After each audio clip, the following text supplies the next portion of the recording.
Hi, Josh Bretl here with another Tax Tip Tuesday here for you.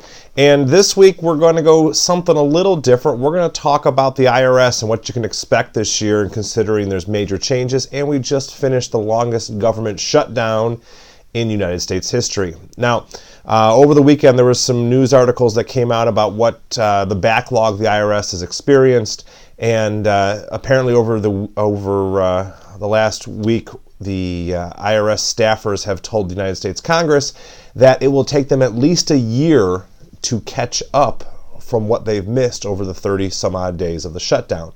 So what can you expect? Well, here's a few issues. First off, the IRS was not prepared for this tax season to begin with. They were hiring a bunch of temporary employees, and they have yet to train them on how to answer phones, how to answer questions, how to do all that fun stuff, and the shutdown occurred, and they still have to get those people trained. So the other thing that happened is, on an average day, the IRS receives around 200,000 letters or some sort of written correspondence. Now, because of the shutdown, other IRS offices were closed, so everything had to be done, any response that was dated had to be done via writing. So during those shutdown days, that response rate, those written correspondences went up to over 900,000 per day. So just to catch up for that backlog and to get current, they're saying that will take over a year. So the number one word I'm using for this tax season is patience.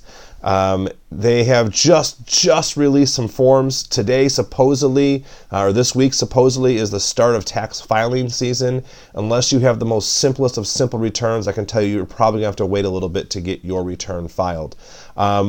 I can't tell you how fast refunds are going to happen yet. We haven't seen anything yet. We'll see. We'll see if they're going to be delayed. Right now, they're telling us no, but do expect some delays in processing and speed and things along those lines. And if you do have an issue with your tax return or have a question for the IRS, set aside a good chunk of time, because they're saying at least an hour to get through to them on the phone and in person. Make sure it's you've got a whole day set aside there. So everything's going smoothly as it can, considering everything that's happened. The one question I have asked is, do you think they will push off the tax filing deadline, the April 15th deadline?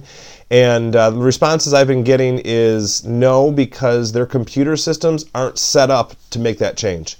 It would take them months just to change the tax filing deadline in their computer system. So April 15th is going to be a fun end of March, early April for all of us here in the tax arena, but we'll be holding your hand along the ways. If you have questions, please let us know.